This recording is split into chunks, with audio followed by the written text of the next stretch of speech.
Hello friends, இன்றைக்கி நம்ம 4 வகையான பிரேக்ஃபாஸ்ட் காம்போ தாங்க பார்க்க போகிறோம். நல்ல மொறுன்னு பச்சை பயிறு தோசையும் அதுக்கு தொட்டு சாப்பிட்ற மாதிரி வெங்காயம், தக்காளி, இஞ்சி எல்லாம் சேர்த்த ஒரு இஞ்சி சட்னி தாங்க ரெடி பண்ணியிருக்கேன்.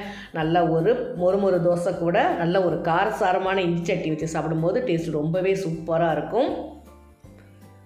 அடுத்து குக்கரில் செய்யக்கூடிய வெண்பொங்கல், மிக்சியில் அரைச்ச உளுந்து வடை, நல்ல மொறுன்னு உளுந்து வடை, சாஃப்டான வெண்பொங்கல், பொங்கலுக்கும் வடைக்கும் தொட்டு சாப்பிட்ற மாதிரியான ஒரு இன்ஸ்டன்ட் சாம்பார், அடுத்து தேங்காய் சட்னி. ரொம்ப ஃபாஸ்ட்டாக செஞ்சு முடிச்சிடலாம். டேஸ்ட்டு ரொம்பவே நல்லாயிருக்கும். நல்ல ஒரு சாஃப்டான அட்டகாசமான பொங்கலும் ரெடி பண்ணியிருக்கேன். அடுத்து உளுந்த வடையும் ரெடி ஆகிடுச்சு. அடுத்து பார்த்திங்கன்னா இட்லி தோசை மாவுலாம் இல்லாத டைமில் ரொம்ப ஃபாஸ்ட்டாக செய்கிற மாதிரி நல்லா மொறுன்னு ரவா தோசை மாதிரி கோதுமை தோசை தாங்க ரெடி பண்ணியிருக்கேன்.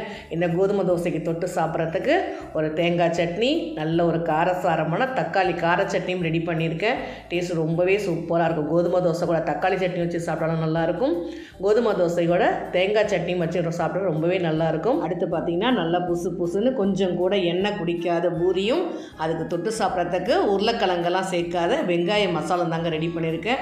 ரொம்ப சாஃப்டான பூரி கூட இந்த மாதிரி மசாலா சேர்த்து சாப்பிடும்போது டேஸ்ட் ரொம்பவே சூப்பராக இருக்கும். இந்த வீடியோவில் நிறைய டிப்ஸ் அண்ட் ட்ரிக்ஸ் எல்லாம் இருக்குது. வீடியோ ஸ்கிப் பண்ணாமல் பாருங்கள் ஃப்ரெண்ட்ஸ். நம்ம சேனலில் முதன்முறையாக பார்த்தீங்கன்னா மறக்காமல் நம்மளோட விகாசம் சப்ஸ்கிரைப் பண்ணிட்டு பக்கத்தில் இருக்கக்கூடிய பெல் ஐக்கானை கிளிக் பண்ணிக்கோங்க. வாங்க இப்போ நம்ம வீடியோக்குள்ளே போய் எப்படி ரெடி பண்ணுறோம் அப்படின்றத பார்க்கலாம். நம்ம பெசரட் செய்கிறதுக்கு முதல்ல பச்சை பயிறு ஊற வச்சிடலாம். இது 300 கிராம் அளவுக்கு உள்ள டம்ளர் எடுத்துருக்கேங்க. இதில் 1 டம்ளர் அளவுக்கு பச்சை பயிறு எடுத்துக்கலாம். இதை அப்படியே ஒரு பவுலில் சேர்த்துடுறேன். அதே டம்ளர்லேயே 1/4 டம்ளர் அளவுக்கு மாவு பச்சரிசி சேர்த்துக்கலாம். இந்த பிறகு 1/4 டம்ளர் அளவுக்கு இருக்குது. இதையும் சேர்த்துக்கிறேன். பச்சை பயிரோடையும் சேர்த்துக்கலாம். சேர்த்துட்டு ஒரு 3லேருந்து 4 தடவை நல்லா வாஷ் பண்ணி எடுத்துக்கலாம். நல்லா வாஷ் பண்ணி எடுத்துட்டு நல்ல தண்ணி சேர்த்துட்டு நம்ம அப்படியே ஊற வச்சிடலாங்க. ஒரு 5 மணி நேரம் நல்லா ஊறட்டும். நல்லா ஊறினா தான் நமக்கு அரைக்கிறது நல்லா ஃபாஸ்ட்டாக அரைக்க முடியும். இஞ்சி சட்னி அரைக்கிறதுக்கு தேவையான அளவுக்கு வெங்காயம்லாம் எடுத்து வச்சுருக்கேங்க. இப்போ நம்ம வெங்காயம் கட் பண்ணிக்கலாம். 2 பெரிய வெங்காயம் எடுத்துக்கலாம். நம்ம ரஃப்பாக நறுக்கிக்கலாம். நம்ம வதக்க தான் போகிறோம், அதனால் ரஃப்பாகவே நறுக்கி எடுத்துக்கிறேன். இந்த மாதிரி நீல வாக்கில் கட் பண்ணி எடுத்துக்கோங்க. அடுத்து இஞ்சியும் 2 துண்டு இஞ்சி, பெரிய துண்டு அளவுக்கு இஞ்சி எடுத்துருக்கேன். நல்லா தோல் சீவிட்டு நல்லா வாஷ் பண்ணிவிட்டு இந்த மாதிரி ரஃப்பாகவே கட் பண்ணிக்கோங்க. அடுப்பில் ஒரு பேன் வச்சுட்டாங்க. 1 டேபிள் ஸ்பூன் அளவுக்கு எண்ணெய் சேர்த்துக்கிறேன். எண்ணெய் சேர்த்துட்டு ஒரு 2 துண்டு இஞ்சி நல்லா பொடியாக கட் பண்ணிவிட்டு எண்ணெயிலே நல்லா வதக்கிக்கோங்க. எண்ணெயில் நமக்கு இஞ்சி நல்லா வதங்கினாதாங்க நமக்கு சுல்லுன்னு காரம் தெரியாமல் இருக்கும். அதனால் பாதி அளவுக்கு நல்லா எண்ணெயிலே இஞ்சி நல்லா வதங்கட்டும். இந்த அளவுக்கு நல்லா பாதி அளவுக்கு வதங்கிடுச்சு. வதங்கின உடனே ஒரு 4லேருந்து 5 பல் அளவுக்கு பூண்டு சேர்த்துக்கலாம். பூண்டு வேணான்னு நினைக்கிறவங்க ஸ்கிப் பண்ணிவிடுங்க ஃப்ரெண்ட்ஸ். டேஸ்ட் ஒன்றும் ரொம்ப மாறுபடாது. பூண்டையும் சேர்த்து நல்லா வதக்கிக்கலாம். அடுத்து நம்ம நறுக்கின வெங்காயம் பார்த்திங்கன்னா மெஷரிங் கப்பில் 1 கப் அளவுக்கு இருக்குது. வெங்காயம் சேர்த்து நல்லா வெங்காயம் நல்லா பாதி அளவுக்கு வதங்கிடுங்க. அந்த அளவுக்கு நல்லா வதக்கி எடுத்துக்கலாம். அடுத்து வரமிளகா பார்த்திங்கன்னா ஒரு 12 வரமிளகா சேர்த்துக்கிறேன். மிளகாயும் சேர்த்துக்கலாங்க. மிளகாயும் சேர்த்துட்டு நல்லா வதக்கிக்கலாம். எண்ணெயிலே நல்லா வதங்கணும். மிளகாய், இஞ்சி, பூண்டு, வெங்காயம் எல்லாமே சேர்த்து நல்லா வதங்கணும். ஒரு 1/2 டீஸ்பூன் அளவுக்கு எண்ணெய் சேர்த்துக்கிறேன். எண்ணெய் கம்மியாக இருக்குது, அதனால் ஒரு 1/2 டீஸ்பூன் அளவுக்கு மட்டும் எண்ணெய் சேர்த்துக்கிறேன். அடுத்துக்குள்ளே நம்ம தக்காளி கட் பண்ணிடலாம். வெங்காயம் வதக்கிற கேப்பில் தக்காளியும் கட் பண்ணி எடுத்துகிட்டு போயிடலாங்க. 3 சின்ன தக்காளி எடுத்துருக்கேன். இது மெஷரிங் கப்பில் பார்த்திங்கன்னா 1 கப் அளவுக்கு வரும். இந்த அளவுக்கு பார்த்திங்கன்னா வெங்காயம் நல்லா வதங்கி வந்துடுச்சு. பாதி அளவுக்கு நல்லா வதங்கிடுச்சு பாருங்கள். இந்த ஸ்டேஜில் நம்ம தக்காளி சேர்த்துக்கலாம். மெஷரிங் கப்பில் 1 கப் அளவு தக்காளி சேர்த்துருக்கேன். நம்ம தேவையானவுக்கு புளியும் சேர்க்க போகிறோம். வெங்காயம் தக்காளி நல்லா வதங்கிறதுக்கு ஒரு 1/4 டீஸ்பூன் அளவுக்கு கல் உப்பு சேர்த்துக்கிறேங்க. நல்லா தக்காளி மசிஞ்சு நல்லா வதங்கணும். 2 கொத்து கருவேப்பிலையும் சேர்த்துக்கலாம். கருவேப்பிலை, இஞ்சி எல்லாமே சேர்த்து நல்ல ஒரு வாசனை சூப்பராக இருக்கும் ஃப்ரெண்ட்ஸ். உண்மையாகவே சொல்கிறேன், நல்லா கம்மன்னு இருக்குது. அடுத்து ஒரு சின்ன துண்டு புளி சேர்த்துக்கலாம். நம்ம தக்காளி 1 கப் அளவு சேர்த்துருக்குறோம். அதனால் சின்ன துண்டு புளி சேர்த்துக்கிறேன். ஒரு 1/4 டீஸ்பூன் அளவுக்கு பெருங்காயம் சேர்த்துக்கலாம். பெருங்காயத்தூள் சேர்த்துட்டு நல்லாவே வதக்கிக்கோங்க. வெங்காயம் தக்காளி நல்லாவே வதங்கணுங்க. வதங்கினாதாங்க சட்னி நல்ல டேஸ்ட்டாக இருக்கும். வெங்காயம் தக்காளி இந்த அளவுக்கு நல்லா வதங்கிடுச்சு. இப்போ நான் அடுப்பை ஆஃப் பண்ணிடுறேன். ஆஃப் பண்ணிவிட்டு ஒரு 10 நிமிஷம் நல்லா ஆற வச்சுட்டு நம்ம சட்னி அரைச்சிக்கலாம்.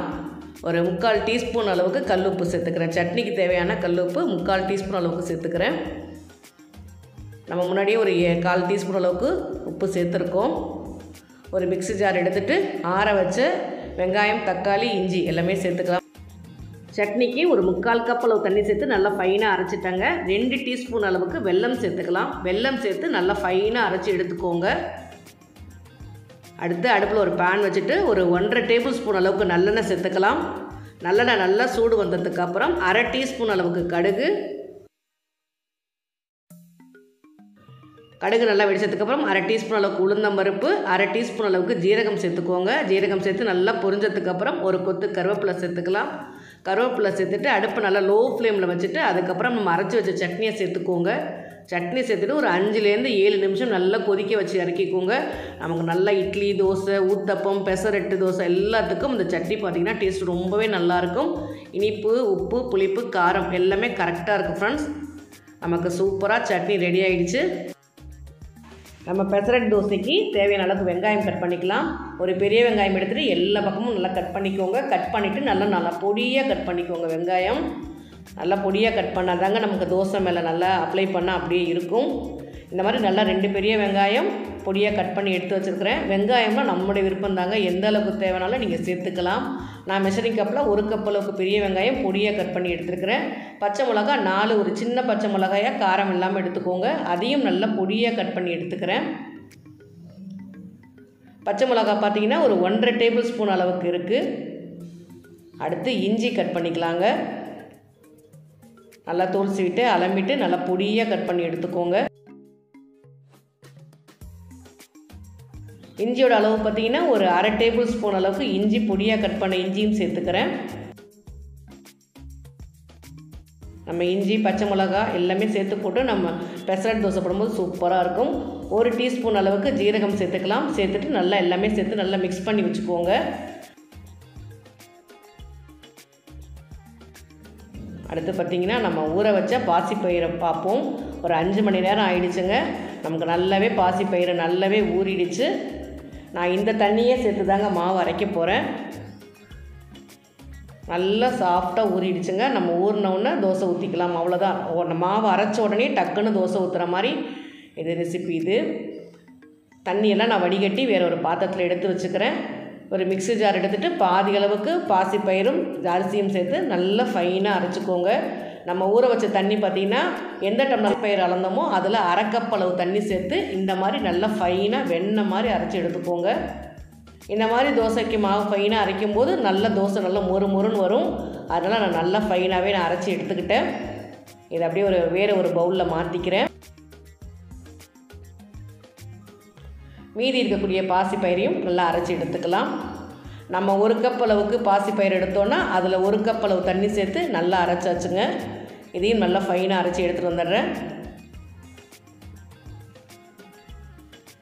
மீதி இருக்கக்கூடிய தண்ணியில் ஒரு 1/4 கப் அளவு தண்ணி சேர்த்துக்கிறேன். தண்ணி சேர்த்துட்டு மிக்ஸி ஜார் அலம்பிட்டு அதையும் சேர்த்துக்கலாம். எனக்கு இந்த தோசை மாவு அரைக்கிறதுக்கு 1/4 கப்பை விட ஒரு டேபிள் ஸ்பூன் அளவுக்கு கூட தண்ணி சேர்த்துக்கிறேன், அவ்வளோதாங்க. இந்த மாதிரி மாவு பார்த்திங்கன்னா ரொம்ப தண்ணியாகவும் இருக்கக்கூடாது, ரொம்ப திக்காகவும் இருக்கக்கூடாது. அந்த பக்குவத்துக்கு ரெடி பண்ணிக்கோங்க. ஒரு 1/4 டீஸ்பூன் அளவுக்கு மஞ்சள் தூள்,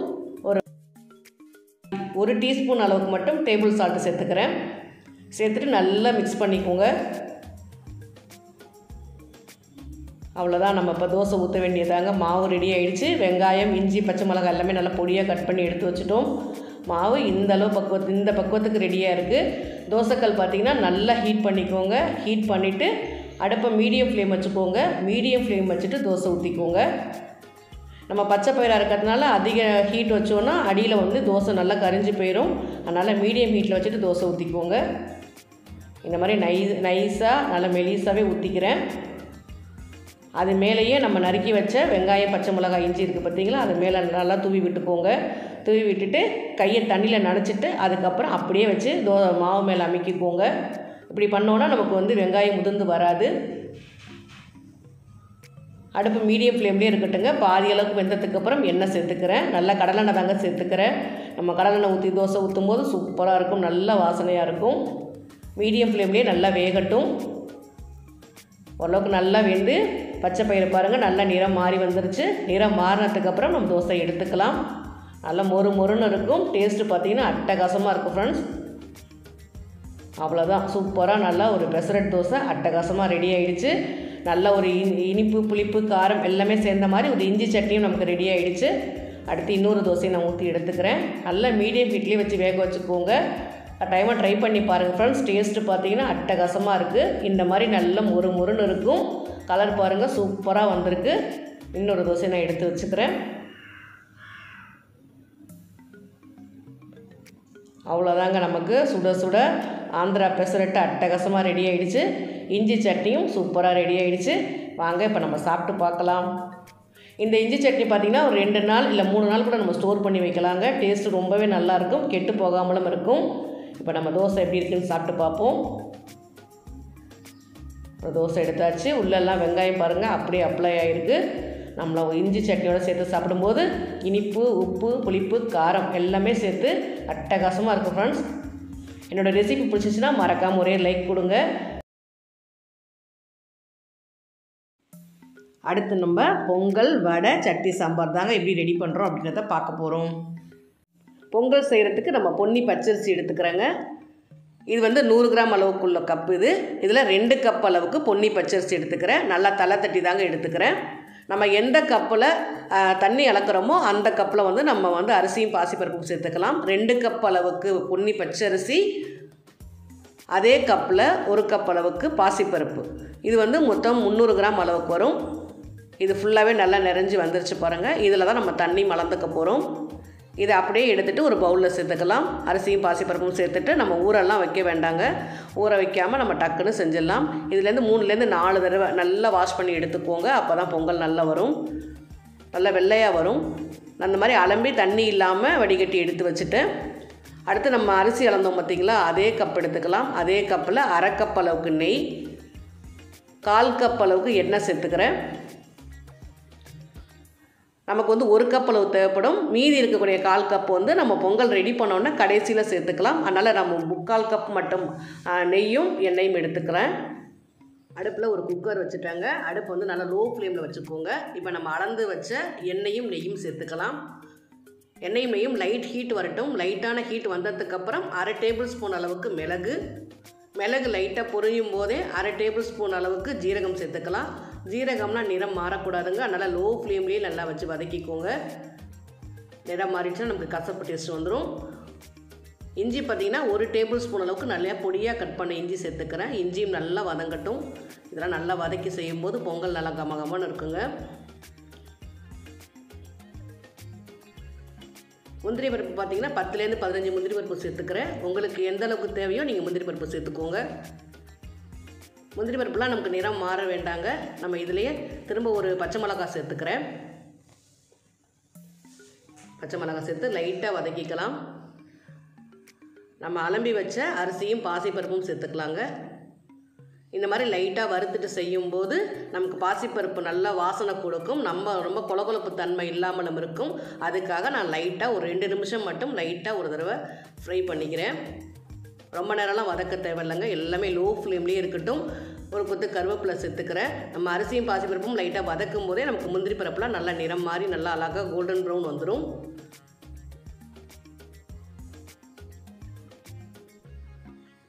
இந்த மாதிரி 2 நிமிஷம் வதங்கினதுக்கப்புறம் இந்த பக்குவத்தில் இருக்குது. இப்போ 1 கப் அளவுக்கு அரிசி பாசிப்பருப்புக்கு 3.5 கப் அளவு தண்ணி சேர்த்துக்கிறேங்க. 1 கப் அளவு தண்ணி ஊற்றிட்டேன். இது 2வது கப் அளவு வரும். அடுத்தது இது 3வது கப் அளவு தண்ணி சேர்த்துக்கிறேன். இப்போ ஒரு 1/2 கப் அளவு தண்ணி சேர்த்துக்கிறேன். இப்போ பார்த்தீங்கன்னா 3.5 கப் அளவு தண்ணி சேர்த்துக்கிறேன். 1 கப் அரிசிக்கு 3.5 கப் அளவு தண்ணி சேர்த்துக்கிறேன். உப்பு பார்த்திங்கன்னா 3/4 டேபிள் ஸ்பூன் அளவுக்கு கல் உப்பு சேர்த்துக்கலாம். சின்னதாக ஒரு பிஞ்ச் அளவுக்கு மட்டும் மஞ்சள் தூள் சேர்த்துக்கிறேன். சேர்த்துட்டு அரிசியும் பாசிப்பருப்பும் சேர்த்து லைட்டாக தண்ணி ஒரு கொதி வரட்டும். கொதி வந்ததுக்கப்புறம் நம்ம விசில் போட்டுக்கலாம். 2லேருந்து 3 நிமிஷம் ஆகுங்க கொதி வரத்துக்கு. அதுக்குள்ளே பார்த்திங்கன்னா கட்டி பெருங்காயம் பார்த்திங்கன்னா ஒரு 3/4 டேபிள் ஸ்பூன் நல்லா தண்ணியாக கரைச்சி வச்சுருக்கிறேன். கட்டி பெருங்காயம் சேர்த்தோம்னா பொங்கல் நல்லா சூப்பராக இருக்கும். கட்டி பெருங்காயம் சேர்த்தாச்சு. தண்ணி நல்லாவே கொதி வந்துருச்சு. இப்போ அடுப்பை லோ ஃப்ளேமில் வச்சுட்டு மூடி போட்டுக்கிறேன். குக்கர் மூடி போட்டு விசில் போட்டுக்கலாங்க. நல்லா ஹை ஃப்ளேமில் 6 விசில் வேக வச்சுக்கலாம். விசில் போட்டு அடுப்பு ஹை ஃப்ளேம்லேயே இருக்கட்டும். நம்ம அதுக்குள்ளே இன்ஸ்டன்ட் சாம்பார் ரெடி பண்ணிடலாம். அடுப்பில் ஒரு பேன் எடுத்து வச்சுட்டாங்க. எண்ணெய் லைட்டாக சூடு வந்துருச்சு. சூடு வந்தோன்னா ஒரு 2 டீஸ்பூன் அளவுக்கு எண்ணெய் சேர்த்துக்கிறேன். எண்ணெய் நல்லா சூடு வந்தோன்னா 1/2 டீஸ்பூன் அளவுக்கு கடுகு, 3/4 டீஸ்பூன் அளவுக்கு உளுந்தம்பருப்பு. கடுகு உளுந்தம்பருப்பு நல்லா வெடிக்கட்டும். ஒரு 1/4 டீஸ்பூன் அளவுக்கு ஜீரகம் சேர்த்துக்கிறேன். ஒரு 5லேருந்து 6 பல் பூண்டு 2ஆக இடித்து சேர்த்துக்கோங்க. 2-3 இடித்து சேர்த்துக்கோங்க, நல்லா வாசனையாக இருக்கும். பூண்டு சேர்த்து நல்லா வதக்கிக்கோங்க. லோ ஃப்ளேம்லேயே வச்சு வதக்கிக்கோங்க. ஒரு 3/4 கப் அளவுக்கு மெஷரிங் கப்பில் 3/4 கப் அளவுக்கு சின்ன வெங்காயம் சேர்த்துக்கிறேன். சின்ன வெங்காயம் இல்லைன்னா நீங்கள் பெரிய வெங்காயம் கூட சேர்த்துக்கலாம். வெங்காயம் பார்த்திங்கன்னா பாதி அளவுக்கு நல்லா வதங்கணுங்க. அதுலேயே தக்காளி பார்த்திங்கன்னா மெஷரிங் கப்பில் 3/4 கப் அளவுக்கு பொடியாக கட் பண்ண தக்காளி சேர்த்துக்கிறேன். ஒரு பெரிய தக்காளி ஒரு சின்ன தக்காளி கட் பண்ணோன்னா மெஷரிங் கப்பில் 3/4 கப் அளவுக்கு வந்துடும். 3 காரத்துக்கு 3 பச்சை மிளகாய் சேர்த்துக்கிறேன். ஒரு கொத்து கருவேப்பிலை சேர்த்துட்டு ஒரு 1/4 டீஸ்பூன் அளவுக்கு மஞ்சள் தூள் சேர்த்து நல்லா வதக்கிக்கோங்க. நமக்கு தக்காளி நல்லா வதங்கி வரணுங்க. ஏன்னா நமக்கு புளிப்புக்கு தக்காளி நல்லா வதங்கினா தான் நமக்கு சாம்பாரில் லைட்டாக புளிப்பு டேஸ்ட்டு தெரியும். நல்லா மூடி போட்டு வதக்கிக்கோங்க. 1/4 டீஸ்பூனோட கம்மியான அளவுக்கு உப்பு சேர்த்துக்கிறேன். உப்பு சேர்த்தோன்னா நமக்கு தக்காளி நல்லா குலைவாக வதங்கி வந்துடும். 1/2 டீஸ்பூன் அளவுக்கு தனி மிளகாய் தூள், 1/2 டேபிள் ஸ்பூன் அளவுக்கு மல்லித்தூள் சேர்த்துக்கிறேன். நீங்கள் சாம்பார் தூள் இருந்தால் சாம்பார் தூள் கூட நீங்கள் சேர்த்துக்கோங்க. பொடியெல்லாம் சேர்த்துட்டு லோ ஃப்ளேமில் வச்சுட்டு நல்லா வதக்கிக்கோங்க. ஒரு 2 நிமிஷம் நல்லாவே வதக்கிக்கணுங்க. நல்லா பொடியோட பச்சை வாசனை போயிடுச்சு. இந்த ஸ்டேஜில் நம்ம தேவையான அளவுக்கு தண்ணி சேர்த்துக்கலாம். இந்த மாதிரி நல்லா எண்ணெய் பிரிஞ்சு வந்துருச்சு பாருங்கள். வெங்காயம் தக்காளி இந்த அளவுக்கு நல்லா வதங்கி வந்துருச்சு. தண்ணியோட அளவு பார்த்திங்கன்னா இதில் மெஷரிங் கப்பில் 3 கப் அளவு எனக்கு தண்ணி தேவைப்படும். ஆனால் நான் 2.5 கப் அளவு மட்டும் தண்ணி சேர்த்துக்கிறேன். திரும்ப 1/2 கப் அளவு தண்ணி இருக்கட்டும். 2.5 கப் அளவு தண்ணி சேர்த்துட்டு தேவையான அளவுக்கு உப்பு சேர்த்துக்கலாங்க. ஒரு 3/4 டேபிள் ஸ்பூன் அளவுக்கு கல் உப்பு சேர்த்துக்கிறேன். கல் உப்பு சேர்த்துட்டு நல்லா ஒரு தடவை கலந்து விட்டுட்டு அப்படியே மூடி போட்டு வச்சுக்கோங்க. ஒரு 5 நிமிஷம் நல்லா கொதிக்கட்டும். நம்ம கொதி வரத்துக்குள்ளே பொட்டுக்கடலை அரைச்சி எடுத்துகிட்டு வந்துடலாம். ஒரு சின்ன மிக்ஸி ஜார் எடுத்துக்கோங்க. 3 டேபிள் ஸ்பூன் அளவுக்கு பொட்டுக்கடலை சேர்த்துக்கிறேன். இதே நீங்கள் கடலை மாவு கரைச்சி சேர்த்திங்கன்னா ஒரு 2 டேபிள் ஸ்பூன் அளவுக்கு கரைச்சி சேர்த்துக்கோங்க. பொட்டுக்கடலை அரைச்சி சேருங்க, சாம்பார் சூப்பராக இருக்கும். நம்ம எடுத்து வச்சுருந்தா மீதி வச்சுருக்கக்கூடிய 1/2 கப் அளவு தண்ணி இருக்குது பார்த்தீங்களா, அதையும் சேர்த்துக்கலாம். பொடி பாதி அளவுக்கு அரைச்சதுக்கப்புறம் தண்ணி சேர்த்து நல்லா ஃபைனாக அரைச்சி எடுத்துக்கோங்க. இந்த மாதிரி இப்போ நமக்கு நல்லா ஒரு 5 நிமிஷம் நல்லாவே கொதிச்சிருச்சுங்க. கொதித்த உடனே நம்ம அரைச்சி வச்ச பொட்டுக்கடலையை சேர்த்துக்கலாம். பொட்டுக்கடலைக்கு பதில் கடலை மாவு கூட சேர்த்துக்கலாங்க. நல்லா ஒரு தடவை கலந்து விட்டுக்கோங்க. நல்லா கலந்துட்டு ஒரு 2 நிமிஷம் நல்லா கொதிச்சதுக்கப்புறம் லோ ஃப்ளேமில் ஒரு 5 நிமிஷம் வச்சு கொத்தமல்லி தூவி இறக்கினீங்கன்னா டக்குன்னு செய்யக்கூடிய இன்ஸ்டன்ட் சாம்பார் சூப்பராக ரெடி ஆகிடும். இது பார்த்திங்கன்னா நல்லா ஒரு மொறு தோசைக்கு இந்த மாதிரி இன்ஸ்டன்ட் சாம்பார் பார்த்திங்கன்னா ரொம்பவே சூப்பராக இருக்குங்க. அடுத்து நமக்கு குக்கரும் 5லேருந்து 6 விசில் நல்லா வந்துருச்சுங்க. நம்ம அதுக்குள்ளே சாம்பாரும் சூப்பராக ரெடி பண்ணியாச்சு. குக்கர் விசில் வந்ததுக்கப்புறம் அடுப்பை ஆஃப் பண்ணிவிடுங்க. ஆஃப் பண்ணிவிட்டு அப்படியே ஒரு 20 நிமிஷம் அப்படியே இருக்கட்டும். அதுக்குள்ளே நம்ம சட்னி மரைச்சி எடுத்துகிட்டு வந்துடலாம். அடுப்பில் ஒரு பேன் வச்சுட்டேங்க. 1 டீஸ்பூன் அளவுக்கு எண்ணெய் சேர்த்துருக்கேன். ஒரு 6லேருந்து 7 பச்சை மிளகாய் எடுத்துக்கிறேங்க. பச்சை மிளகாய் பார்த்திங்கன்னா நல்லா கொஞ்சம் வதக்கிட்டு செய்யும்போது சட்னி சூப்பராக இருக்கும். ஒரு 5லேருந்து 6 பச்சை மிளகாய், நல்லா பெரிய மிளகாய் தான் எடுத்துக்கிறேன். நல்லா லோ ஃப்ளேமில் வச்சு நல்லா வதக்கிக்கோங்க. நம்ம பொங்கலுக்கு நம்ம சாம்பார்லாம் வைக்கிறேன்னா இந்த மாதிரி சட்னி கூட ரெடி பண்ணலாம் ஃப்ரெண்ட்ஸ், ரொம்ப சூப்பராக இருக்கும். அடுத்து மெஷரிங் கப்பில் 3/4 கப் அளவுக்கு துருவின தேங்காய், நல்லா ஃப்ரெஷ்ஷாக துருவின தேங்காய் சேர்த்துக்கோங்க. மேலே 1/4 கப் அளவுக்கு மட்டும் பொட்டுக்கடலை சேர்த்துக்கிறேன். தேங்காயும் பொட்டுக்கடலையும் சேர்த்துட்டு நம்ம வதக்கி வச்ச பச்சை மிளகாய் சேர்த்து அரைக்க போகிறோம். அடுத்து ஒரு சின்ன துண்டு இஞ்சி, ஒரு கொத்து கருவேப்பிலை, பூண்டு வதக்க வேணாங்க. ஒரு 5லேருந்து 6 பல் பூண்டு சேர்த்துக்கலாம். வதக்கி வச்ச பச்சை மிளகாயும் சேர்த்துக்கோங்க. 1/2 டீஸ்பூன் அளவுக்கு மட்டும் கல்லுப்பு சேர்த்துக்கலாம். 1/2 டீஸ்பூன்லேருந்து 3/4 டீஸ்பூன் அளவுக்கு சேர்த்துக்கிறேன். அடுத்து ஒரு சின்ன துண்டு புளி சேர்த்துக்கலாம். லைட்டாக சின்ன புளிப்புக்கு தான் லைட்டாக சின்ன துண்டு மட்டும் புளி சேர்த்துக்கலாம். புளி சேர்த்துட்டு பாதி அளவுக்கு அரைச்சிட்டு அதுக்கப்புறம் தண்ணி சேர்த்து அரைச்சிக்கோங்க.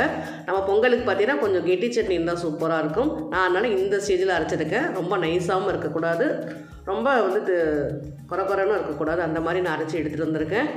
இப்போ நம்ம இதுக்கு தாளிப்பும் கொடுத்துடலாம். நம்ம ப்ரிப்ரேஷன் பண்ணிட்டோன்னா நம்மளோட குக்கிங் டைம் பார்த்திங்கன்னா 30 நிமிஷம் தாங்க. கடுகு, உளுந்தம்பருப்பு, ஜீரகம், கருவேப்பிலை, ஒரு காஞ்ச மிளகாய் தாளிச்சிருக்கேன். அவ்வளோதான், நமக்கு சூப்பராக சட்னி ரெடி ஆகிடுச்சு.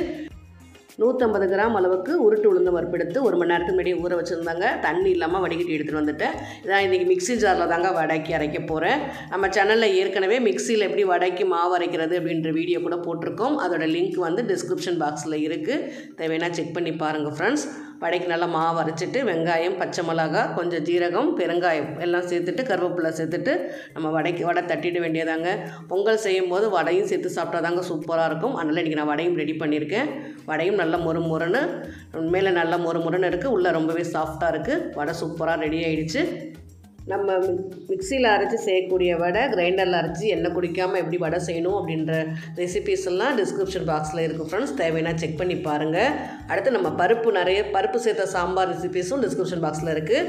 இப்போ நமக்கு ப்ரெஷர் நல்லா இறங்கிடுச்சுங்க. இப்போ நம்ம பொங்கல் எப்படி இருக்குன்றதை பார்க்கலாம். நல்லா ப்ரெஷர் போனதுக்கப்புறம் திறந்துக்கோங்க குக்கரை. இப்போ நான் அடுப்பு ஆன் பண்ணிட்டேங்க. இப்போ நம்ம திறந்து பார்க்கலாம். திறந்து பார்த்தீங்கன்னா இந்த அளவுக்கு நம்ம கரண்டியால் ஒரு 2 தடவை மசிச்சாலே போதும். நமக்கு நல்ல பொங்கல் நல்லா சாஃப்டாக வந்துருச்சு பாருங்கள். இப்போ அடுப்பில் நம்ம குக்கரை வச்சுட்டு லோ ஃப்ளேமில் வச்சுட்டு நம்ம மீதி எடுத்து வச்சுருக்கக்கூடிய 1/4 கப் அளவு நெய்யை சேர்த்துக்கலாம். நெய் சேர்த்துட்டு ஒரு தடவை நல்லா சூடு பண்ணி கலந்துக்கோங்க. நெய் மேலே போட்டு வைக்கும்போது நமக்கு எவ்வளோ நேரம் ஆனாலும் அப்படியே பொங்கல் நல்லா வாசனையாக இருக்கும். நம்ம இப்படி சுருளும் போது நல்லா அழகாக சுருண்டு வரணும். அந்த பக்குவத்துக்கு நமக்கு பொங்கல் சூப்பராக ரெடி ஆகிடுச்சு. இந்த மாதிரி நல்லா சாஃப்டாகவும் வந்திருக்கு பாருங்கள். பிசுபிசுப்புலாம் இல்லாமல் இருக்கும். நம்ம இப்படி அமுக்கும் போது பாருங்கள் எந்த அளவுக்கு எண்ணெய் நெய் நல்லா தெரியுது பாருங்கள். நம்ம எடுக்கும் போது கொஞ்சம் கூட கையில் ஒட்டாதுங்க. நல்லா சுருளும் போது நல்லா அழகாக அல்வா மாதிரி கேசரி மாதிரி நல்லா சுருண்டு வரணும். நம்ம அப்படியே விடும்போது அழகாக அப்படியே உதிர்ந்து வந்துடணுங்க. இந்த பக்குவத்துக்கு நமக்கு பொங்கல் சூப்பராக ரெடி ஆகிடுச்சு. இப்போ நான் கரண்டியிலே எடுத்து காமிக்கிறேன் பாருங்கள். இது மாதிரி கரண்டியில் எடுத்து நம்ம போடும்போது கொஞ்சம் கூட கரண்டியில் ஒட்டாமலும் நமக்கு வந்திருக்கும். நமக்கு இப்போ சாப்பிட போகலாங்க. இப்போ நல்லா சூடான பொங்கல் எடுத்து வச்சுட்டு அடுத்து மொறு உளுந்த வடையும் எடுத்து வச்சுக்கலாம். அடுத்து இன்ஸ்டன்ட் சாம்பார், சின்ன வெங்காயம் சேர்த்தா இன்ஸ்டன்ட் சாம்பார். நல்ல ஒரு சின்னதாக ஒரு பச்சை மிளகா காரத்தோட பச்சை மிளகா ஃப்ளேவரோட ஒரு தேங்காய் சட்னி எல்லாமே எடுத்து வச்சுக்கலாம். எடுத்து வச்சு நம்ம இப்போ சாப்பிட்டு பார்க்கலாங்க. பொங்கல் எடுத்து காமிக்கிற பாருங்கள் எந்த அளவுக்கு நம்ம கையில் ஒட்டாமல் எந்த அளவுக்கு நல்லா சாஃப்டாக வெந்த அழகாக வந்திருக்கு பாருங்கள். ஒரு டைம் ட்ரை பண்ணி பார்த்துட்டு உங்களோட கமெண்ட்டை சொல்லுங்கள். என்னோடய ரெசிபி பிடிச்சிச்சுன்னா மறக்காமல் ஒரே லைக் மட்டும் கொடுங்க ஃப்ரெண்ட்ஸ். உங்களோட கமெண்ட்டையும் பதிவு பண்ணுங்கள். இப்போ வடை கூட சட்னி சேர்த்து சாப்பிட்லாம். வடைக்கும் சட்னிக்கும் சொல்கிறேன் ஃப்ரெண்ட்ஸ், உண்மையாகவே சொல்கிறேன் அட்டகாசமாக இருக்குது. வடைக்கும் சாம்பாருக்கும் உண்மையாகவே சொல்கிறேன் ரொம்ப ரொம்ப சூப்பராக வந்திருக்கு. அடுத்து நம்ம பொங்கல் கூட சட்னி சாம்பார் சேர்த்து சாப்பிட்லாம். பொங்கலுக்கு சாம்பார் பார்த்திங்கன்னா சின்ன ஒரு மைல்டான காரத்தோடு சூப்பராக இருக்குது. பொங்கலுக்கு சட்னிக்கு சின்ன ஒரு காரத்தோட பொங்கலுக்கும் சட்னிக்கும் அட்டகாசமாக இருக்கும் ஃப்ரெண்ட். நம்ம இப்போ கோதுமை தோசைக்கு மாவு கரைச்சிக்கலாங்க. ஒரு பவுல் எடுத்துக்கிறேன். மெஷரிங் கப்பில் 1 கப் அளவுக்கு கோதுமை மாவு எடுத்துக்கலாம். இது 200 கிராம் அளவுக்கு வரும். அடுத்து பச்சரிசி மாவு எடுத்துக்கிறேங்க. இதுவும் நல்லா நைஸாக ஃபைன் பவுடராக இருக்கணும். அந்த மாதிரி நயம் அரிசி மாவு வாங்கிக்கோங்க. இதுவும் மெஷரிங் கப்பில் 1 கப் அளவுக்கு வரும். இதுவும் 200 கிராம் அளவுக்கு வரும். இல்லை நம்ம வீட்டில் கொடுத்து மிஷினில் அரைக்கக்கூடிய பச்சரிசி மாவாக இருந்தாலும் பரவாயில்லை. அடுத்து பார்த்திங்கன்னா ரவா வந்து ஒரு 1/4 கப் அளவுக்கு எடுத்துக்கிறேன். இது 50 கிராம் அளவுக்கு வரும். பச்சரிசி மாவு கொஞ்சம் குறைன்னு இருந்தால் நமக்கு தோசை உடஞ்சி போக வாய்ப்பு இருக்கும். அதனால் நல்ல ஃபைனான அரிசி மாவு சேர்த்துக்கோங்க. அப்போ தான் தோசை வந்து உங்களுக்கு உடஞ்சி போகாமல் நல்லா கிறிஸ்பியாக வரும். நம்ம எல்லாத்தையும் சேர்த்து ஒரு தடவை நல்லா மிக்ஸ் பண்ணிக்கிறேங்க. அடுத்து தண்ணி சேர்த்துக்கலாம். மெஷரிங் கப்பில் 1 கப் அளவு தண்ணி சேர்த்துருக்கேன். இது 2வது கப் அளவு தண்ணி சேர்த்துருக்கேன். அடுத்து இது 3வது கப் அளவு தண்ணி சேர்த்துக்கிறேன். தண்ணி சேர்த்துட்டு நல்லா மிக்ஸ் பண்ணிக்கோங்க. முதல்ல மாவு நல்லா நம்ம கரைச்சிக்கலாம். அதில் ஒரு விஸ்கு வச்சுட்டு ஒரு 5லேருந்து 7 நிமிஷம் நல்லா பீட் பண்ணிக்கோங்க. நம்ம மாவு எந்த அளவுக்கு கரைச்சி வைக்கிறோமோ நமக்கு தோசை பார்த்திங்கன்னா நம்ம ஊற்றும் போது நல்லா அழகாக பட்டு அழகாக எடுக்க வரும். அதனால் மாவு மட்டும் நல்லா பக்குவமாக கரைச்சி வச்சுக்கோங்க. அப்போ தான் நமக்கு தோசை நல்லா எடுக்க வரும். இந்த மாவு வந்து நமக்கு ஒரு 3/4 மணி நேரம் ஊறினாலே போதுங்க. தோசை சூப்பராக வரும். நமக்கு ரவா வந்து நல்லா ஃபைனாக கரைஞ்சி வரும். இங்கே பாருங்கள் ரவா நல்லா ஃபைனாக மிக்ஸ் ஆகிடுச்சு பாருங்கள். ரவா நமக்கு எந்த அளவுக்கு ஃபைனாக கரைஞ்சி வருதோ அந்த அளவுக்கு தோசை நல்லா கிறிஸ்பியாக வரும். அடுத்து 4வது கப் அளவு தண்ணி எடுத்துக்கிறேன். அதில் வந்து 1/2 கப் அளவு தண்ணி சேர்த்துக்கிறேன். இப்போ வந்து இந்த மாவுக்கு பார்த்திங்கன்னா 3.5 கப் அளவு தண்ணி சேர்த்துக்கிறேங்க. மாவு பாருங்கள் நல்லா அழகாக வந்திருக்கு பாருங்கள். நல்லா நமக்கு மாவு கரைச்சி வைக்கிறதே நம்ம நல்லா அழகாக கரைச்சி வச்சோன்னா தோசை சூப்பராக வரும். கோதுமை தோசைக்கு தேவையான வெங்காயம் பச்சை மிளகாலாம் கட் பண்ணிக்கலாம். ஒரு 3 பச்சை மிளகா எடுத்துருக்கேங்க, அதை பொடியாக கட் பண்ணி எடுத்து வச்சுட்டேன். அடுத்து இன்றைக்கி கோதுமை தோசைக்கு சின்ன வெங்காயம் தாங்க போட போகிறேன். சின்ன வெங்காயம் போடும்போது டேஸ்ட்டு ரொம்பவே நல்லாயிருக்கும். அதனால் சின்ன வெங்காயம் பார்த்திங்கன்னா நல்லா ஃபைனாக குட்டி குட்டியாக கட் பண்ணிக்கோங்க. கட் பண்ணிவிட்டு இந்த மாதிரி நல்லா உதுத்து விட்டுக்கோங்க. அடுத்து கொஞ்சமாக கொத்தமல்லியும் கட் பண்ணிக்கிறேன். அடுத்து பார்த்தா கேரட், ஒரு பாதி கேரட் அளவு துருவி எடுத்துக்கலாங்க. நல்லா ஹெல்த்தியாகவும் இருக்கும். நல்லா தோசை பார்த்திங்கன்னா நல்லா கலர்ஃபுல்லாகவும் இருக்கும். அதனால் பாதி அளவுக்கு கேரட் நல்லா சீவி எடுத்துக்கிறேன். மெஷரிங் கப்பில் 1/2 கப் அளவுக்கு பொடியாக கட் பண்ண வெங்காயம், சின்ன வெங்காயம் இல்லைன்னா பெரிய வெங்காயம் கூட சேர்த்துக்கலாங்க. 2 டேபிள் ஸ்பூன் அளவுக்கு துருவின கேரட், 1 டேபிள் ஸ்பூன் அளவுக்கு பொடியாக கட் பண்ண பச்சை மிளகா, நறுக்கின கொத்தமல்லி, கருவேப்பிலை மட்டும் 2-3 கையில் பிச்சு சேர்த்துக்கலாம். அப்போ தான் நமக்கு தோசையே நல்லா வாசனையாக இருக்கும். அதனால் 2-3 பிச்சு சேர்த்துக்கிறேன். எல்லாம் சேர்த்துட்டு நல்லா மிக்ஸ் பண்ணிக்கலாம். அடுத்து ஒரு 3/4 டேபிள் ஸ்பூன் அளவுக்கு கல் உப்பு சேர்த்துக்கிறேங்க. கல் உப்பு சேர்த்துட்டு நல்லா மிக்ஸ் பண்ணி எடுத்து வச்சுக்கலாம். இந்த மாவு பார்த்திங்கன்னா ஒரு 3/4 மணி நேரம் நமக்கு ஊறணும். இந்த மாவு ஊறுற கேப்பில் நம்ம சட்னி ரெடி பண்ணிடலாம். மாவு திக்காதாங்க இருக்குது. அதனால் இன்னும் மீதி இருக்கிற தண்ணியில் வந்து ஒரு 4வது கப்பு, மீதி இருக்கிற 1/4 கப் தண்ணியும் சேர்த்துட்டேன். இப்போ இந்த மாவு எனக்கு கரைக்கிறதுக்கு கிட்டத்தட்ட 4 கப் அளவு தண்ணி கரெக்டாக இருக்குது ஃப்ரெண்ட்ஸ்.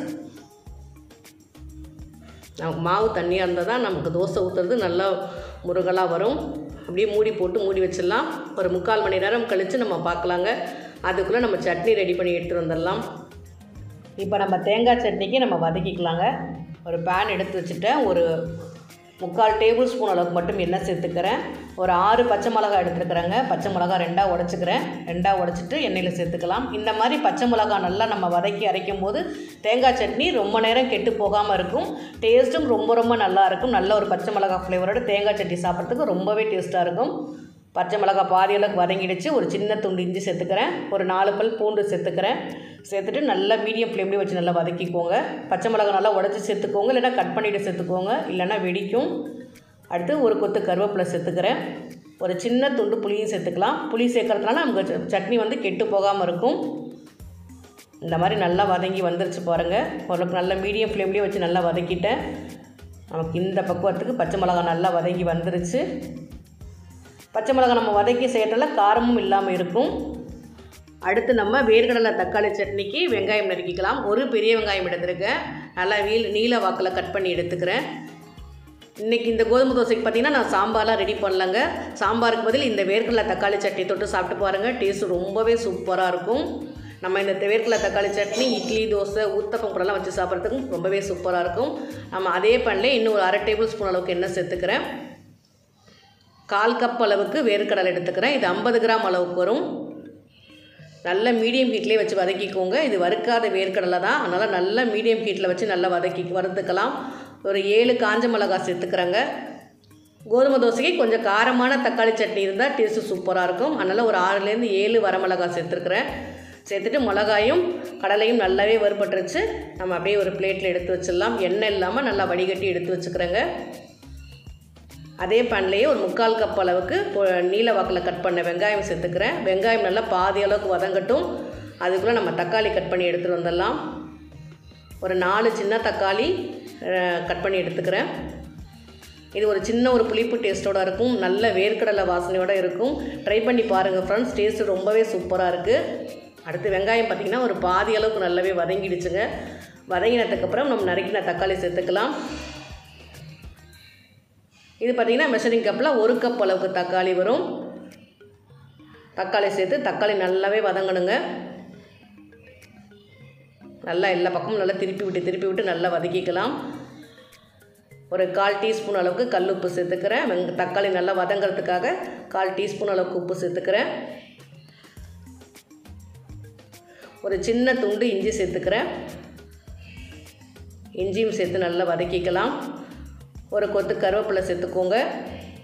சட்னி நல்ல வாசனையாக இருக்குங்க. கருவேப்பிலைலாம் சேர்த்து அரைக்கும் போது டேஸ்ட்டு ரொம்பவே நல்லாயிருக்கும். தக்காளி பார்த்திங்கன்னா நல்லா தோலெல்லாம் நல்லா வதங்கி வந்துடுச்சு. நம்ம தக்காளி எந்த அளவுக்கு வதக்குறோமோ அந்த அளவுக்கு டேஸ்ட்டு ரொம்பவே நல்லாயிருக்கும். வெங்காயம், தக்காளி, கருவேப்பிலை இந்த பக்குவத்துக்கு நமக்கு வதங்கி ரெடி ஆகிடுச்சு. இதிலையே நம்ம அடுப்பு ஆஃப் பண்ணிவிட்டு நம்ம வறுத்து வச்ச வேர்க்கடலையும் வரமிளகாயும் சேர்த்துக்கிறேன். சேர்த்துட்டு ஒரு தடவை நல்லா வதக்கிக்கிறேன். இதே ஹீட்லேயே இருக்கட்டுங்க. நல்லா இன்னும் வதங்கி வந்துடும். ஒரு அரை டேபிள் ஸ்பூன் அளவுக்கு கல்லுப்பு சேர்த்துக்கிறேங்க. ஏற்கனவே நம்ம ஒரு 1/4 டீஸ்பூன் அளவுக்கு கல்லுப்பு சேர்த்துக்கிறோம். அடுத்து இப்போ ஒரு அரை டீஸ்பூன் அளவுக்கு கல்லுப்பு சேர்த்துருக்குறேன். மொத்தத்துக்கு 3/4 டீஸ்பூன் அளவுக்கு கல்லுப்பு சேர்த்தாச்சு. இது நல்லா ஆறட்டும். ஆறின உடனே நம்ம அரைச்சி எடுத்துக்கலாம். நல்லா ஆறிடுச்சுங்க. ஒரு மிக்ஸி ஜார் எடுத்துகிட்டு நம்ம தக்காளி சட்னி அரைச்சிடலாம். நல்லா பாதி அளவுக்கு நல்லா நைஸாக அரைச்சிக்கோங்க. அடுத்து மெஷரிங் கப்பில் 3/4 கப் அளவு தண்ணி சேர்த்துக்கிறேன். தண்ணி சேர்த்து நல்லா ஃபைனாக அரைச்சி எடுத்துக்கலாங்க. சின்ன திருன்னு இருக்குது. டேஸ்ட்டு பார்த்திங்கன்னா ரொம்பவே நல்லாயிருக்கும். மீதி ஒரு 1/4 கப் இருக்கிற தண்ணியை மிக்ஸி ஜார் அளவிட்டு சேர்த்துட்டேன். மொத்தத்துக்கு மெஷரிங் கப்பில் 1 கப் அளவு தண்ணி சேர்த்து இந்த பக்குவத்துக்கு சட்னி சூப்பராக ரெடி ஆகிடுச்சுங்க. அடுத்து நம்ம வதக்கி தேங்காய் சட்னிக்கு பார்த்திங்கன்னா மெஷரிங் கப்பில் 3/4 கப் அளவுக்கு நல்லா ஃப்ரெஷ்ஷாக துருவின தேங்காய் சேர்த்துக்கிறேன். 1/4 கப் அளவுக்கு பொட்டுக்கடலை சேர்த்துக்கலாம். நம்ம வதக்கி வச்ச இஞ்சி, பச்சை மிளகா, பூண்டு, கருவேப்பிலை எல்லாமே ரெடியாக இருக்குது. இதில் ஒரு அரை டேபிள் ஸ்பூன் அளவுக்கு கல்லுப்பு சேர்த்துக்கிறேன். 3/4 டீஸ்பூன் அளவுக்கு கல்லுப்பு சேர்த்துக்கிறேன். சேர்த்துட்டு எல்லாமே சேர்த்து நல்லா பாதி அளவுக்கு நல்லா அரைச்சிக்கோங்க. தண்ணி இல்லாமல் ஃபஸ்ட்டு அரைச்சிக்கோங்க. இந்த மாதிரி பாதி அளவுக்கு அரைப்பட்டுருச்சுங்க. அடுத்து 3/4 கப் அளவு தண்ணி சேர்த்துக்கிறேன். மெஷரிங் கப்பில் 3/4 கப் அளவு தண்ணி சேர்த்துக்கிறேன்.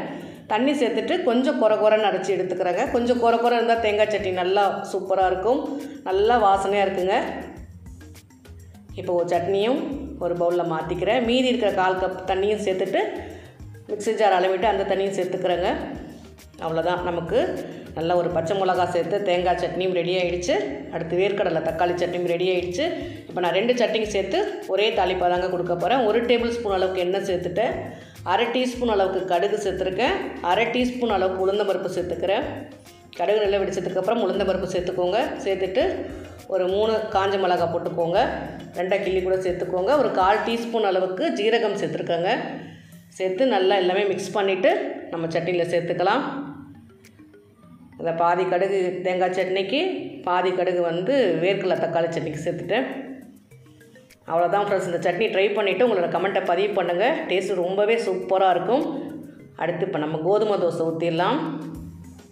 ஒரு 3/4 மணி நேரம் ஆயிடுச்சுங்க. மேலே பாருங்கள் தண்ணி எந்தளவு தெளிவாக இருக்குது. எல்லா மாவும் சேர்த்து நல்லா மிக்ஸ் ஆகிடுச்சு. ரவையோட உருவமே தெரியக்கூடாதுங்க, அந்தளவு நல்லா மிக்ஸ் ஆகிடுச்சு. நல்லா சின்ன வெங்காயம் சேர்த்து தோசை ஊற்றும் போது டேஸ்ட்டும் ரொம்ப நல்லாயிருக்கும். வாசனையும் ரொம்பவே அட்டகாசமாக இருக்கும். நல்லா கரண்டி வச்சு நல்லா மிக்ஸ் பண்ணிவிட்டேன். ஒரு அரை டீஸ்பூன் அளவுக்கு ஜீரகம் சேர்த்துக்கிறேன். முதல்ல நான் ஜீரகம் சேர்க்க மறந்துட்டேன். நல்லா ஒரு அரை டீஸ்பூன் அளவுக்கு ஜீரகம் சேர்த்துக்கிறேன். ஜீரகம் சேர்த்து நல்லா மிக்ஸ் பண்ணிக்கோங்க.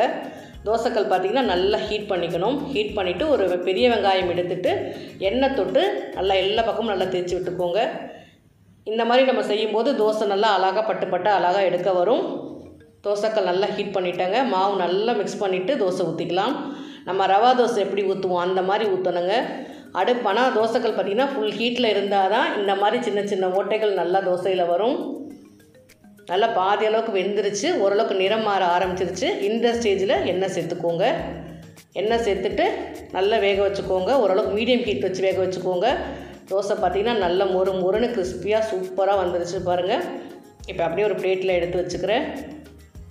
இந்த மாதிரி ஒரு கோதுமை தோசையும் நல்லா ஒரு தேங்காய் சட்னி இல்லை வேர்க்கடலை தக்காளி சட்னியோட வச்சு சாப்பிட்டு பாருங்கள் ஃப்ரெண்ட்ஸ். டேஸ்ட் அட்டகாசமாக இருக்கும். தோசைக்கல் நல்லா ஹீட் பண்ணியாச்சு. இன்னொரு தோசையும் ஊற்றி காமிக்கிறேன். நம்ம ரவா தோசை ஊற்றுற மாதிரியே ஊற்றிக்குவோங்க. நல்லா சின்ன வெங்காயம், கேரட், பச்சை மிளகா, கொத்தமல்லி எல்லாம் சூப்பராக தெரியுது பாருங்கள். நல்லா பாதி அளவுக்கு வெந்ததுக்கப்புறம் நல்லா ஒரு ஸ்பூன் அளவுக்கு எண்ணெய் சேர்த்துட்டு அப்படியே திருப்பிட்டு எடுத்திங்கன்னா அட்டகாசமான கோதுமை தோசை சூப்பராக ரெடி ஆகிடுச்சு. இப்போ நம்ம சட்னி வச்சுட்டு சாப்பிட்டு பார்க்கலாம். நல்ல ஒரு பச்சை மிளகா வாசத்தோட ஒரு தேங்காய் சட்னி, சின்னதாக உப்பு புளிப்பு காரம் வேர்க்கடலை வாசனையோட தக்காளி சட்னி ரெண்டுமே எடுத்து வச்சுக்கிறேன். தோசை இப்போ பிச்சு காமிக்கிறேன் பாருங்கள் எப்படி இருக்குன்னு. எந்த அளவுக்கு நல்லா கிறிஸ்பியாக இருக்குன்னு பாருங்கள். இந்த மாதிரி தோசை ஊற்றி கொடுங்க. எத்தனை தோசை சாப்பிட்றோன்னே தெரியாதுங்க, அந்தளவுக்கு நல்லாயிருக்கும். இப்போ நம்ம தக்காளி சட்னியோட சாப்பிட்டு பார்க்கலாம். உண்மையாகவே சொல்கிறோம் ஃப்ரெண்ட்ஸ், டேஸ்ட்டு ரொம்பவே அட்டகாசமாக இருக்குது. கட்டாயமாக ட்ரை பண்ணி பாருங்கள். இது தேங்காய் சட்னியோட சாப்பிட்லாம். ரொம்ப உண்மையாகவே சொல்கிறேன், ரொம்ப டேஸ்ட்டு நல்லாயிருக்கு. அடுத்து நம்ம புதுசுன்னு பூரியும் மசாலாவும் தாங்க ரெடி பண்ண போகிறோம். நம்ம பூரி செய்கிறதுக்கு மாவு பிசைஞ்சு வச்சுக்கலாங்க. மெஷரிங் கப்பில் 1 கப் அளவுக்கு நல்லா அழுத்தி எடுத்துக்கிறேன். இது ஆசீர்வாத் கோதுமை மாவு. 1 கப் அளவுக்கு 200 கிராம். 2வது கப் எடுத்துக்கிறேன். இது மொத்தத்துக்கு 400 கிராம் அளவுக்கு வரும். 1/2 டீஸ்பூன் அளவுக்கு ஜீனி சேர்த்துக்கலாம். ஜீனி சேர்க்கும் போது பூரி பார்த்திங்கன்னா நல்ல கலர் கிடைக்கும். 1/2 டீஸ்பூன் அளவுக்கு டேபிள் சால்ட் சேர்த்துக்கலாம். ஒரு 1/2 டேபிள் ஸ்பூன் அளவுக்கு ரீஃபைண்ட் ஆயில் சேர்த்துக்கிறேங்க. சேர்த்துட்டிங்கன்னா எண்ணெய் சேர்த்து நம்ம மாவு இப்போ செய்யும்போது பார்த்திங்கன்னா பூரி நல்லா சாஃப்டாக கிடைக்கும். அதனால் ஒரு டேபிள் ஸ்பூன் மட்டும் எண்ணெய் சேர்த்துக்கோங்க. அதிகமான எண்ணெய் சேர்த்தோன்னா பூரி எண்ணெய் குடிக்கும். அடுத்து மெஷரிங் கப்பில் 1 கப் அளவு தண்ணி எடுத்துக்கிறேன். நமக்கு பூரி மாவு பார்த்திங்கன்னா நல்ல கெட்டியமான பதத்தில் தான் மாவு பிசையணும். அதனால் பாதி அளவுக்கு தண்ணி சேர்த்துட்டு கொஞ்சம் கொஞ்சமாக தண்ணி சேர்த்து நல்லா அழுத்தி பிசைஞ்சிக்கலாம். கொஞ்சம் கொஞ்சமாக தண்ணி சேர்த்து மாவு பிசைஞ்சுக்கோங்க. இந்த மாதிரி பூரி செஞ்சு பாருங்கள் ஃப்ரெண்ட்ஸ். நல்லா சாஃப்டாக இருக்குது, நல்லா ஃப்ளஃபியாகவும் இருக்குது. இந்த மாதிரி நல்லா அழுத்தி பிசைஞ்சுக்கோங்க. தண்ணியோட அளவு பார்த்திங்கன்னா கம்மியாக தான் இருக்கணும். 1 கப்பில் 1/4 கப்பை விட கம்மியான அளவுக்கு தான் மீதி தண்ணி இருக்குது எனக்கு. இந்த அளவு தண்ணி சேர்த்து நல்ல கெட்டியமான பதத்துக்கு மாவு பிசைஞ்சு எடுத்து வச்சுட்டேன். நல்லா அழுத்தி பிசைஞ்சுக்கோங்க. ஒரு 3லேருந்து 4 நிமிஷம் நல்லா அழுத்தி, எந்த அளவுக்கு நீங்கள் அழுத்தி பிசைகிறீங்களோ அந்த அளவுக்கு பூரி நல்லா சாஃப்டாகவும் வரும், நல்லா ஃப்ளஃபியாகவும் வரும். ஒரு 1/4 டீஸ்பூன் அளவுக்கு மேல் மாவு நல்லா காயாமல் இருக்கிறதுக்காக ஒரு 1/4 டீஸ்பூன் அளவுக்கு எண்ணெய் சேர்த்து நல்லா மிக்ஸ் பண்ணிவிட்டு அப்படியே ஒரு பிளேட் போட்டு நம்ம மூடி வச்சிடலாம். நம்ம இந்த மாவு ஊறிட்டுருக்க கேப்பில் நம்ம மசாலா ரெடி பண்ணிடலாம். ஒரு 1/2 மணி நேரம் அப்படியே இருக்கட்டுங்க. அடுத்து நம்ம மசாலா செய்கிறதுக்கு இன்றைக்கி நம்ம உருளைக்கிழங்கெல்லாம் வேக வைக்க போகிறது இல்லைங்க. ரொம்ப ஃபாஸ்ட்டாக குவிக்காக நல்ல ஒரு டேஸ்டியான மசாலா தான் இன்றைக்கி ரெடி பண்ண போகிறோம். 300 கிராம் அளவுக்கு பெரிய வெங்காயம் எடுத்துருக்கிறேன். நல்லா வாஷ் பண்ணி எடுத்துகிட்டு வந்துட்டாங்க. நான் கொஞ்சம் நீல வாக்கில் கட் பண்ணி எடுத்துக்கலாம். உருளைக்கிழங்கே சேர்க்காமல் இந்த மாதிரி மசாலா ட்ரை பண்ணி பாருங்கள் ஃப்ரெண்ட்ஸ். டேஸ்ட்டு ரொம்பவே சூப்பராக இருக்கும். இந்த மாதிரி எல்லா வெங்காயமும் நான் கட் பண்ணிவிட்டு காமிக்கிறேன். இது வந்து எனக்கு கிட்டத்தட்ட 300 கிராம் அளவுக்கு வெங்காயம் அளவு இருக்குது. அடுத்து பச்சை மிளகாய் பார்த்திங்கன்னா ஒரு 8 பெரிய பச்சை மிளகாய் எடுத்துக்கிறேங்க. நம்ம வெங்காயத்தோட லைட்டாக இனிப்பு டேஸ்ட்டு தெரியும். அதனால் பச்சை மிளகாய் காரம் கொஞ்சம் அதிகம் இருந்தால் தான் நம்ம பூரி கூட சாப்பிடும்போது கரெக்டாக இருக்கும். அடுத்து ஒரு பேன் எடுத்து வச்சுட்டேன். ஒரு 1.5 டேபிள் ஸ்பூன் அளவுக்கு ஆயில் சேர்த்துட்டேங்க. ஒரு 1/2 டீஸ்பூன் அளவுக்கு கடுகு, 1 டீஸ்பூன் அளவுக்கு உளுந்தம்பருப்பு, 2 டீஸ்பூன் அளவுக்கு கடலைப்பருப்பு சேர்த்துக்கோங்க. அடுப்பை லோ ஃப்ளேம்லேயே வச்சுட்டு கடலைப்பருப்பு உளுந்தம்பருப்புலாம் நல்லாவே பொரியட்டும். ஒரு 1/4 டீஸ்பூன் அளவுக்கு ஜீரகம், ஒரு 1/4 டீஸ்பூன் அளவுக்கு சோம்பு சேர்த்துக்கலாம். சின்னதாக ஒரு சோம்பு சேர்க்கும் போது பூரி மசாலா பார்த்திங்கன்னா டேஸ்ட் ரொம்பவே நல்லாயிருக்கும். பிடிச்சிருந்ததுன்னா சேர்த்துக்கோங்க, இல்லைன்னா ஸ்கிப் பண்ணிவிடுங்க ஃப்ரெண்ட்ஸ். அடுத்து பார்த்திங்கன்னா நம்ம நறுக்கி வச்ச வெங்காயத்தோட அளவு பார்த்திங்கன்னா மெஷரிங் கப்பில் 3.5 கப் அளவுக்கு நான் வெங்காயம் சேர்த்துக்கிறேன். இது 3 கப், இது அடுத்தது ஒரு 1/2 கப், கிட்டத்தட்ட ஒரு 3.5 கப் அளவுக்கு வெங்காயம் இருக்குது நமக்கு. வெங்காயம் நல்லா பாதி அளவுக்கு நல்லா வதங்கட்டுங்க. இந்த மாதிரி எல்லா பக்கமும் நல்லா திருப்பி விட்டு நல்லா வதக்கிக்கலாம். ரொம்ப ஃபாஸ்ட்டாக ரொம்ப குவிக்காக செய்யலாம். டேஸ்ட்டு பார்த்திங்கன்னா நிறைய வெங்காயம் சேர்க்கறதுனால டேஸ்ட்டும் ரொம்பவே நல்லாயிருக்கும். அடுத்து இந்த மாதிரி நீளமாக கீறி வச்ச பச்சை மிளகாயும் சேர்த்துக்கிறேன். மொத்தத்துக்கு ஒரு 8 பச்சை மிளகாய் சேர்த்துருக்கேங்க. ஒரு கொத்து கருவேப்பிலை, ஒரு 1/4 டீஸ்பூன் அளவுக்கு மஞ்சள் தூள் சேர்த்து வெங்காயம் நல்லா பாதி அளவுக்கு நல்லா வதங்கி வரட்டும். பாதி அளவுக்கு வதங்கினதுக்கு அப்புறம் தாங்க நம்ம தண்ணி சேர்க்கணும். அப்படியே மூடி போட்டு மீடியம் ஃப்ளேமில் வச்சிடுறேன். ஒரு 2லேருந்து 3 நிமிஷம் கழித்து நம்ம திறந்து பார்த்தோன்னா ஓரளவுக்கு நல்லா பாதி அளவுக்கு நல்லாவே வதங்கி நிறம் மாறி வந்துருச்சு பாருங்கள். வெங்காயத்தோட அளவும் ஓரளவுக்கு வதங்கினோன்னா கம்மியாயிடுச்சு. எனக்கு வெங்காயம் ஒரு 50% இந்த பக்குவத்துக்கு நல்லா வதங்கி ரெடி ஆகிடுச்சு. இதுக்கு தண்ணியோட அளவு பார்த்திங்கன்னா மெஷரிங் கப்பில் ஒரு 2.5 கப் அளவு தண்ணி சேர்த்துக்கிறேன். 2 கப், இது ஒரு 1/2 கப், மொத்தத்துக்கு 2.5 கப் அளவு தண்ணி சேர்த்துட்டு ஒரு 1/2 டேபிள் ஸ்பூன் அளவுக்கு கல் உப்பு சேர்த்துக்கிறேங்க. உப்போட டேஸ்ட்டு பார்த்திங்கன்னா 90% தாங்க இருக்கும். உப்பு அதிகம் சேர்த்துட்டோட நம்ம மசாலா கொதித்து நம்ம சாப்பிடும்போது உப்போட அளவு அதிகமாக தெரியும். அடுத்து நம்ம கடலை மாவு கரைச்சிக்கலாம். ஒரு பவுல் எடுத்துகிட்டு 3 டேபிள் ஸ்பூன் அளவுக்கு கடலை மாவு சேர்த்துக்கிறேன். மெஷரிங் கப்பில் 1/2 கப் அளவு தண்ணி சேர்த்துட்டு கட்டிகள் இல்லாமல் கடலை மாவு நம்ம கரைச்சி ரெடி பண்ணி எடுத்து வச்சுக்கலாம். கொஞ்சம் கூட கட்டிகள் இல்லாமல் நல்லா கரைச்சி எடுத்து வச்சுக்கோங்க. வெங்காயம் நல்லா வெந்து நல்லா ஓரளவுக்கு நல்லா வெந்ததுக்கப்புறம் நம்ம கடலை மாவு சேர்த்துக்கலாம். ஒரு 7லேருந்து 8 நிமிஷம் நல்லா ஹை ஃப்ளேமில் வெங்காயம் நல்லா கொதிக்க வச்சுட்டேன். ஓரளவு 70%லேருந்து 80% வரைக்கும் நமக்கு வெங்காயம் நல்லாவே வெந்து வந்துருச்சுங்க. இந்த ஸ்டேஜில் அடுப்பை லோ ஃப்ளேமில் வச்சுட்டு நம்ம கரைச்சி வச்சு கடலை மாவையும் சேர்த்துக்கலாம். அடுப்பில் லோ ஃப்ளேமில் வச்சுட்டு போட்டுக்கோங்க, இல்லைன்னா கட்டிகள் பிடிச்சிடும். வச்சுட்டு நல்லா ஒரு தடவை கலந்து விட்டுடலாம். நல்லா மிக்ஸ் பண்ணிக்கலாம். மிக்ஸ் பண்ணிவிட்டு நல்லா ஒரு கொதிக்கட்டுங்க. கொதித்ததுக்கு அப்புறம் அடுப்பை நல்லா லோ ஃப்ளேமில் வச்சுட்டு ஒரு 7லேருந்து 8 நிமிஷம் நல்லா கொதிக்க வச்சுக்கோங்க. கடலை மாவு நல்லா பச்சை வாசனை போகிற வரைக்கும் நல்லாவே கொதிக்கணுங்க. திரும்ப மூடி போட்டுட்டு அடுப்பை லோ ஃப்ளேமில் வச்சு ஒரு 7லேருந்து 8 நிமிஷம் நல்லா கொதித்ததுக்கப்புறம் கொத்தமல்லி தூவி இறக்கினோன்னா நல்ல ஒரு அட்டகாசமான பூரி மசால் சூப்பராக ரெடி ஆகிடுச்சு.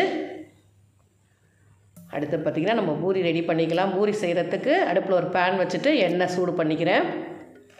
தேவையான அளவுக்கு எண்ணெய் சேர்த்துக்கிறேங்க. இப்போ மாவு பார்த்திங்கன்னா நல்லா ஓரளவுக்கு நல்லா ஊறி சாஃப்டாகிடுச்சு. திரும்ப எடுத்துட்டு ஒரு 2 தடவை நல்லா அழுத்தி பிசைஞ்சுக்கோங்க. திரும்ப ஒரு தடவை நல்லா அழுத்தி பிசைஞ்சிட்டு அதுக்கப்புறம் பூரி போட்டுக்கலாம். இந்த மாதிரி நல்லா அடித்து ஒரு 2 தடவை நல்லா அழுத்தி பிசைஞ்சிக்கிறேன். இதில் பாதி அளவு எடுத்துட்டு நம்ம இப்போ கட் பண்ணிக்க போகிறோம். சின்ன சின்ன உருண்டைகளாக உருட்டி எடுத்துக்க போகிறோம். உருண்டைகளாகவும் எடுத்துக்கலாம், இந்த மாதிரி நம்ம கட் பண்ணியும் எடுத்துக்கலாங்க. எல்லா உருண்டைகளும் எடுத்துகிட்டு தேவையான அளவுக்கு கோதுமை மாவு சேர்த்துக்கிறேன். இது நம்ம மைதாவும் தேவையில்லை, ரவையும் தேவையில்லைங்க. நல்ல ஒரு ஃப்ளஃபியான பூரி கிடைக்கும். லைட்டாக கோதுமை மாவு சேர்த்து நல்லா மிக்ஸ் பண்ணிவிட்டு ஒரு பிளேட்டில் எடுத்து வச்சுக்கிறேன். கொஞ்சமாக மாவு தொட்டுட்டு நம்ம பூரி திரட்டிக்கலாம். ரொம்ப திக்காகவும் இருக்கக்கூடாது, ரொம்ப மெலிசாகவும் இருக்கக்கூடாது. அந்த மாதிரி நல்லா ரவுண்ட் ஷேப்பில் போட்டு எடுத்துக்கலாம். பூரி பார்த்திங்கன்னா ரொம்ப திக்காகவும் தேய்க்கக்கூடாது, ரொம்ப மெலிசாகவும் தேய்க்கக்கூடாதுங்க. ஓரளவு இந்த ஸ்டேஜுக்கு நம்ம தேய்ச்சி எடுத்துக்கலாம். பூரி பொரிக்கும் போது பார்த்திங்கன்னா எண்ணெயோட ஹீட் பார்த்திங்கன்னா ஹையாக தாங்க இருக்கணும். அப்போ தான் நம்ம பூரி போட்டோன்னா நல்லா ஃப்ளஃபியாக வரும். நம்ம எண்ணெயெல்லாம் மேலே தெளிக்க வேண்டாங்க, சாரணி எடுத்து தெளிக்க வேண்டாம். இப்படி போட்டுட்டு ஒரு அமுக்குனிங்கனாலே தன்னால் மேலே எலும்பி வந்துடும். அவ்வளோதாங்க, ஒரு 2 செகண்ட் தான், டக்குன்னு பூரி ரெடி ஆகிடுச்சு பாருங்கள். நல்லா ஃப்ளஃபியாக வந்துருச்சு. நம்ம மேலே அதிகமான எண்ணெய் சாரணி வச்சு தெளிக்கலாம் தேவையில்லைங்க. இந்த மாதிரி பூரியை போட்டுட்டு அப்படியே சாரணி வச்சு லைட்டாக அழுத்தி விடுங்க. அழுத்தி விடும்போது தன்னால் நல்லா ஃப்ளஃபியாக உப்பி வந்துடுது பாருங்கள். இந்த மாதிரி ட்ரை பண்ணி பாருங்கள் ஃப்ரெண்ட்ஸ். எல்லாருமே நல்லா சூப்பராக நல்லா ஃப்ளஃபியான பூரி ரெடி பண்ணலாம். எண்ணெயோட ஹீட் மட்டும் கொஞ்சம் ஹை ஃப்ளேமில் வச்சுக்கோங்க. எண்ணெயோட ஹீட் கம்மியாக இருந்துச்சுன்னா பூரி உப்பி வராது, எண்ணெய் குடிக்கும். அதனால் அது மட்டும் பார்த்துக்கோங்க. இந்த மாதிரி நல்ல ஒரு ஃப்ளஃபியான குண்டான நல்ல ஒரு சாஃப்டான பூரி அட்டகாசமாக ரெடி ஆகிடுச்சு. இதை நான் பிச்சு காமிக்கிறேன் பாருங்கள். எந்தளவு நல்லா சாஃப்டாக இருக்குது பாருங்கள். டேஸ்ட்டும் பார்த்தீங்கன்னா ரொம்பவே நல்லாயிருக்கு. சின்னதாக லைட்டாக ஜீனி சேர்த்துருக்கோம் பாருங்கள். அதனால் சின்ன லைட்டான ஒரு இனிப்பு டேஸ்ட்டோட நமக்கு பூரி சூப்பராக இருக்குது ஃப்ரெண்ட்ஸ். மீதி எல்லா பூரிகளும் பொரிச்சிட்டு காமிக்கிறேன். அவ்வளோதாங்க, நமக்கு சூப்பராக நல்ல ஃப்ளஃபியான, கொஞ்சம் கூட எண்ணெய் குடிக்கவே இல்லை பாருங்கள். எண்ணெய் குடிக்காது. நல்ல சாஃப்டான பூரி கிடைக்கும், நல்ல உப்பலான பூரியும் கிடைக்கும். அப்படியே நம்ம எடுத்து வச்சிடலாம். நமக்கு சுட சுட சாஃப்டான எண்ணெய் குடிக்காத பூரியும், அதுக்கு பார்த்திங்கன்னா வெங்காய மசாலாவும் அட்டகாசமாக ரெடி ஆகிடுச்சு. வாங்க இப்போ நம்ம சாப்பிட்டு பார்க்கலாம். இப்போ நான் பூரி பிச்சு காமிக்கிறேன் பாருங்கள். எந்தளவு சாஃப்டாக இருக்குது பாருங்கள். நீங்களும் ட்ரை பண்ணி பாருங்கள். என்னோடய ரெசிபி பிடிச்சிருந்ததுன்னா மறக்காமல் ஒரு லைக் மட்டும் கொடுங்க ஃப்ரெண்ட்ஸ். உங்களோட கமெண்ட்டையும் பதிவு பண்ணுங்கள். இந்த மாதிரி ரெசிபி நீங்களும் ட்ரை பண்ணி பார்த்துட்டு சொல்லுங்கள். டேஸ்ட்டு பார்த்திங்கன்னா அட்டகாசமாக இருக்குங்க. மசால் பார்த்திங்கன்னா நம்ம உருளைக்கிழங்கு சேர்க்காத அந்த மாதிரி இதுவே இருக்காதுங்க. டேஸ்ட்டு ரொம்ப ரொம்ப நல்லா இருக்குது. நீங்களும் ட்ரை பண்ணி பாருங்கள். ட்ரை பண்ணி பார்த்துட்டு உங்கள் கமெண்ட்டை பதிவு பண்ணுங்கள்.